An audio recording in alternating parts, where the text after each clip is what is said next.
Ito guys, pakikita ko yung kalagayan ng aking motor. Ayan. Oh my God! Wow!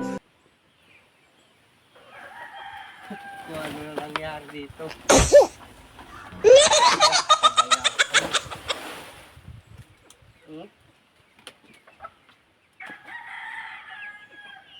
Andar pa kaya.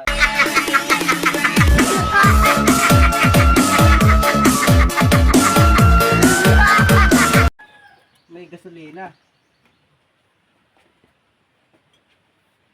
Ito. Walang gasolina.